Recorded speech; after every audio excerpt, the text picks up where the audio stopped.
ఆ పాఠాలు నేర్చుకొని మరి ఇది ఒక రాజకీయ ఉద్యమం జరిగింది. 4 కోట్ల ప్రజలకు ఒక కొత్త రాష్ట్రం ద్వారా మీకున్నటువంటి సమస్యలను ఆ సమస్యలను పరిష్కరించడమే కాదు, ఒక గొప్ప భవిష్యత్తును ఇస్తామనేటువంటి ఒక రాజకీయ ఉద్యమం ద్వారా ప్రత్యేక రాష్ట్రం వచ్చింది. కాబట్టి ఖచ్చితంగా సెల్ఫ్ డిటర్మినేషన్ అనే విషయం రాజకీయంగా, అంతేకాకుండా వారి యొక్క ఆర్థిక, సాంఘిక, సాంస్కృతిక రంగాల్లో ఉన్నటువంటి సమస్యలను, వెనుకబడతనాన్ని అది పోగొట్టే విధంగా రాజకీయ పందా ఉంటుందనేటువంటి విషయాన్ని చెప్పడం జరిగింది. ఇది చాలా క్లిష్టమైనటువంటి విషయం. ఒక తెలంగాణకు సంబంధించినదే కాదు, ఆంధ్ర ప్రాంతానికి సంబంధించినదే కాదు, మొత్తం డెవలప్మెంట్ పాలసీ అనేది ఎట్లా ఉండాలి అనే విషయం మీద కూడా ఇక్కడ వచ్చే ప్రభుత్వంలో చర్చ జరగాల్సిన అవసరం ఉన్నది. మనం ఎంతో దూరం పోవాల్సిన అవసరం లేదు. 2-3 మాసాల క్రితం డాక్టర్ మన్మోహన్ సింగ్ గారు, గౌరవ ప్రధానమంత్రి గారు ప్లానింగ్ కమిషన్ మీటింగ్ లో మాట్లాడుకుంటూ మనం ఎన్నో రిఫార్మ్ తీసుకొచ్చినాము, ఎన్నో ప్రయత్నాలు చేసినాము, అన్ని రంగాల్లో ముందుకు పోవడానికి ప్రయత్నం చేసినాం, కానీ ప్రజలను ఈ అభివృద్ధిలో మమేకం చేయడంలో మనం సఫలీకృతం కాలేదని చెప్పి గౌరవ ప్రధానమంత్రి గారు చెప్పడం జరిగింది. దాని అర్థం ఏమిటంటే భారతదేశం వ్యాప్తంగా జరిగినటువంటి అభివృద్ధి పందా అనేది ఇక ముందు కూడా సాగాల అనేటువంటి విషయం మీద చర్చ జరిగినటువంటి తరుణంలో ఒక కొత్త రాష్ట్రం ఏర్పడింది. కాబట్టి మనం బిజినెస్ యాజ్ యూజువల్ గా పోతే మాత్రం ఈ యొక్క రాష్ట్రం పైన కొన్ని కోట్ల మంది పెట్టుకున్నటువంటి ఆశలను నిజం చేయడంలో మరి సఫలీకృతం అవుతామా కదా అనే ప్రశ్న మనం వేసుకోవాల్సిన అవసరం ఉన్నది. క్లుప్తంగా ఇది ఒక ఛాలెంజ్ కాబట్టి challenges, opportunities and action plan for development of industries in Telangana state అనే ఒక కాన్సెప్ట్ పేపర్ లో ఒక చిన్న భాగాన్ని ఇక్కడ ముందుంచడం జరుగుతున్నది. మనకు తెలుసు మొత్తం 10 జిల్లాలలో తెలంగాణలో 3.53 కోట్ల పాపులేషన్ ఉంది. Per year 1% growth of population జరుగుతున్నది. మన పర్ క్యాపిటల్ ఇన్కమ్ తెలంగాణ 10 జిల్లాల్లో చూసినట్లయితే 8 జిల్లాలలో 40,000 ఉన్నది. హైదరాబాద్, రంగారెడ్డి జిల్లాలో సుమారు 75 నుంచి 80,000 పర్ క్యాపిటల్ ఇన్కమ్. అయితే 8 జిల్లాలలో ఉన్న పరిస్థితి మరి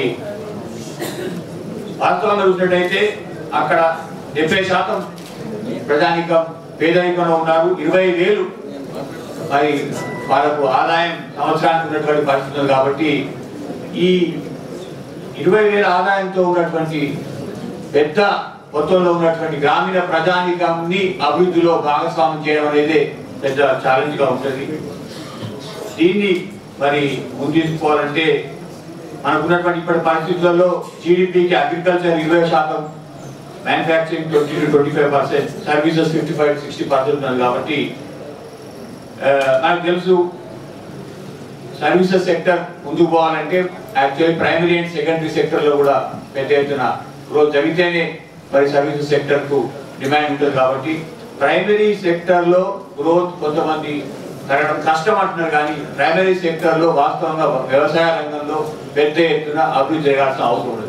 మనకు ఒక పెద్ద ఆపర్చునిటీ ఏముంటుందంటే ఎక్కడైతే పేదరికం నిర్మూలనాన్ని మనం కనుక కొత్త టెక్నాలజీస్తో మరి చేసి ఫుడ్ ప్రాసెసింగ్ ఇతరత్ర ఇండస్ట్రీస్ లో కనుక మమేకం చేసినట్టయితే స్మాల్ అండ్ మీడియం ఇండస్ట్రీస్ లో కనుక పెద్ద ఎత్తున మనం అక్కడ పెట్టుబడులు పెట్టి స్కిల్స్ ఇప్పించినట్టయితే ఆ ప్రైమరీ సెకండరీ సెక్టర్ లో ముందుకు పోయేటువంటి అవకాశం ఉంటుంది. ఇదేదో అంకెలు చెప్పింది కాదు. ఇతర దేశాలలో కూడా చాలా దేశాలలో ఎంప్లాయ్మెంట్ క్రియేట్ చేసేదే స్మాల్ అండ్ మీడియం ఇండస్ట్రీస్. ఇంతకుముందు వక్తలు కూడా గౌరవ వక్తలు చెప్పడం జరిగింది.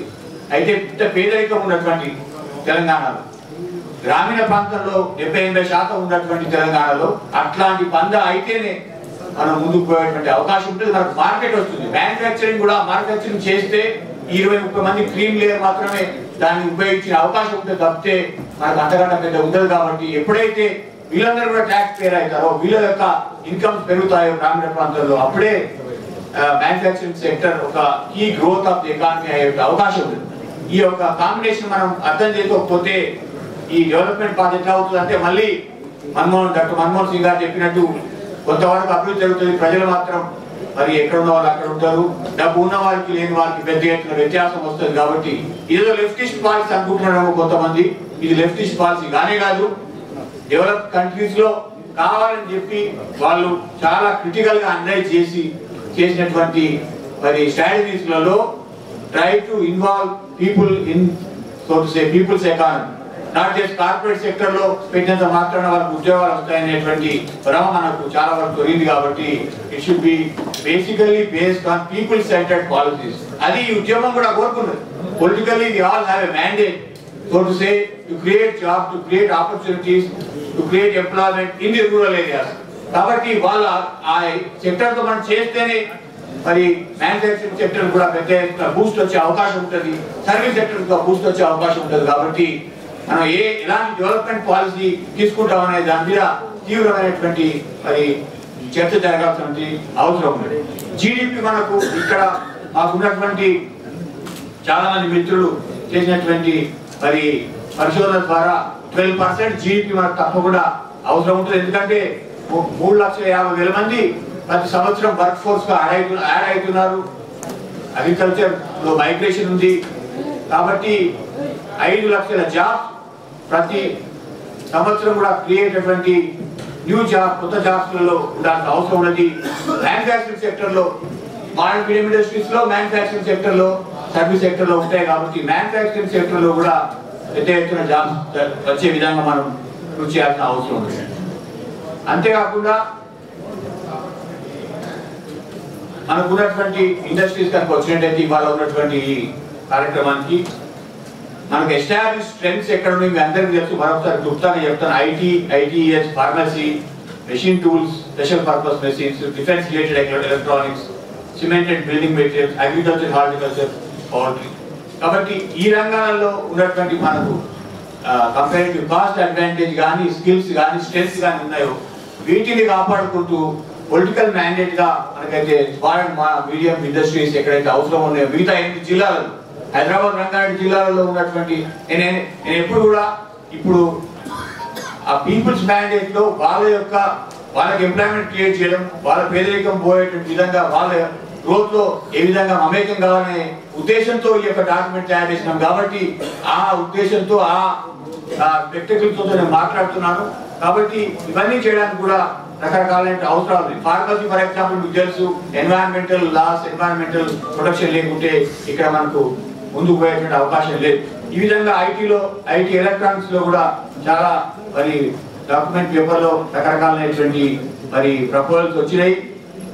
ఇది కొత్త ఏరియాస్ లో కూడా పోవాలనేటువంటి ఆపర్చునిటీస్ లో ఉన్నాయి.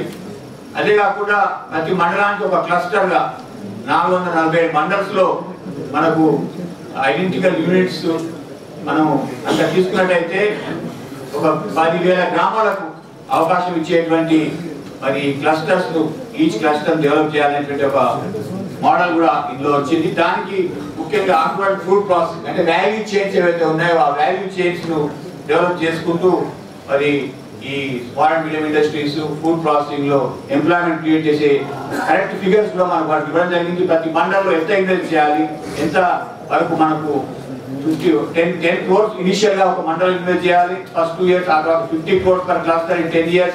ఇదంతా కూడా ఒక ఎక్సర్సైజ్ చేసి దానికి వచ్చేటువంటి లాభాలను కూడా ఈ మరి డాక్యుమెంట్ లో పొందుపరచడం జరిగింది. అట్లాగే national investment and manufacturing Jones ఏదైతే హైదరాబాద్ లో ఇప్పుడు కొత్తగా మనకు వచ్చిందో అట్లాంటి NIMZ ను అన్ని జిల్లాలకు అన్ని మండలాలకు కూడా అంటే ముఖ్యమైనటువంటి మండలాలకు చేయాల్సినటువంటి అవసరం అని చెప్పి ఈ డాక్యుమెంట్ లో చెప్పడం జరిగింది. అంతేకాకుండా మరి ఎనర్జీ సెక్టర్ లో కూడా పెద్ద ఎత్తున ఇన్వెస్ట్మెంట్స్ కావాలి.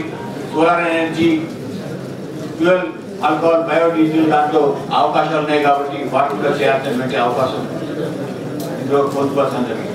ఇవన్నీ చేయడానికి కొరకు బ్యాంకింగ్ ఇన్స్టిట్యూషన్స్ లో పెద్ద మార్పులు రావాలి, పెద్ద ఎత్తున మరి ఇతరత్ర రాయితీలు వచ్చే విధంగా తీసుకురావాలని చెప్పి ఈ డాక్యుమెంట్ లో ఉంది. డాక్యుమెంట్ మీ అందరికి కూడా సర్క్యులేట్ చేయడం జరుగుతుంది. ఎందుకంటే ముఖ్యంగా ఈ డెవలప్మెంట్ పాలసీ ఫార్ములేషన్ లో ఏ రాజకీయంగా తెలంగాణ రాష్ట్రం సాధించినటువంటి మ్యాండేట్ ఉన్నదో ఆ మ్యాండేట్ అనుగుణంగా ఈ యొక్క ఇండస్ట్రియల్ పాలసీని క్రియేట్ చేయడం చాలా అవసరం అని చెప్పి మరి ఈ డాక్యుమెంట్ లో పొందుపరచడం జరిగింది. ఆ డెవలప్మెంట్ పాలసీ ఫార్మేట్ చేసేటప్పుడు ఇండస్ట్రియల్ క్లస్టర్స్, ఇండస్ట్రియల్ గ్రోత్ కూడా మిగిలిన 8 జిల్లాలకు పెద్ద ఎత్తున మనం కనుక ప్రాధాన్యత ఇచ్చినట్టయితేనే మనకు మరి మ్యానుఫ్యాక్చరింగ్ సెక్టర్ లో కానీ సర్వీస్ సెక్టర్ లో కానీ ఒక బూస్ట్ ఇచ్చే అవకాశం ఉందనే విషయం ఇందులో పొందుపరచడం జరిగింది. అయితే స్పెషల్ స్టాటస్ విషయం ఈ డాక్యుమెంట్ లో ప్రత్యేకించి మాట్లాడలేదు. ఖచ్చితంగా స్పెషల్ స్టాటస్ ఏదైతే సీమాంధ్రకు ఇచ్చినారో అట్లాంటివి స్పెషల్ ప్యాకేజెస్ రూపంగా కానీ ఇతరత్ర కానీ తెలంగాణ కూడా ఇవ్వాలని చెప్పి ఈ TDF డాక్యుమెంట్ ద్వారా కోరుతాను. Thank you.